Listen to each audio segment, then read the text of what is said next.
The Wealth Command. In a city built on ambition, glass towers, fast cars, silent competition, there lived a young man named Daniel. He was capable, educated, hungry for more. But hunger without strategy becomes frustration. Every morning, Daniel rushed to work with dreams bigger than his bank account. He watched luxury cars glide past him. He followed successful entrepreneurs online. And like millions around the world, he whispered two words. One day, I'll make it point. One day, I'll live like that point. One day, I'll be financially free. But one day slowly became every day. His salary came in. His bills swallowed it. His ambition stayed loud, but his progress stayed small. He blamed the economy. He blamed connections. He blamed luck. Until one evening changed everything. After a long day, Daniel sat at a bus stop. Next to him sat an older man. Simple, composed, certain. Daniel began complaining about life. The man listened quietly. Then he said, "Wealth does not respond to effort. It responds to command." Daniel frowned. "I work hard." The man nodded. "Hard work makes you tired. Command makes you wealthy." Daniel leaned in. "What is the command?" The man replied, "Become the man wealth respects." That sentence changed everything. The first command, discipline. If you cannot control small money, you cannot command large money. Daniel went home and reviewed his life.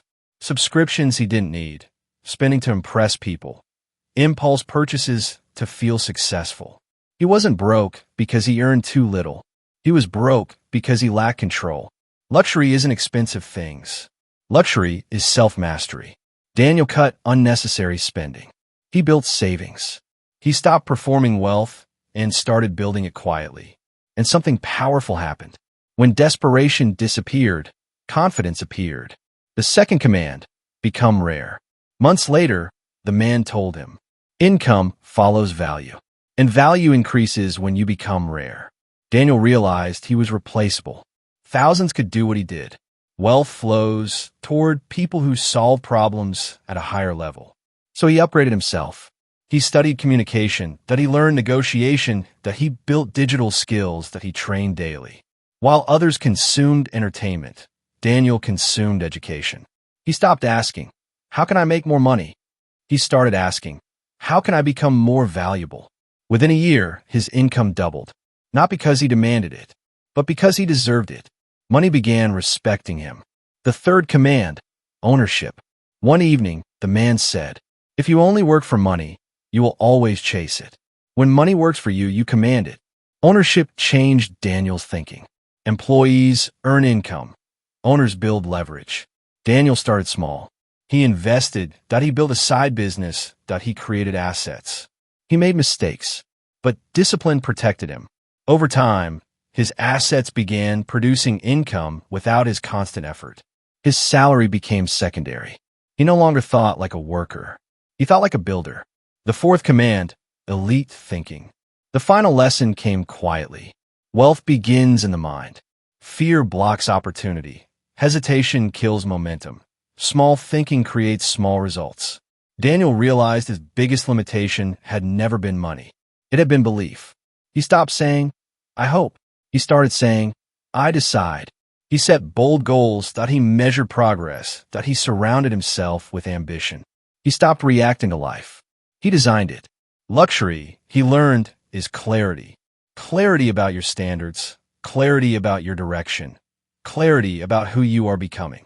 Years passed. Daniel no longer waited for buses. He drove past them. He built multiple streams of income. He owned assets. He invested strategically.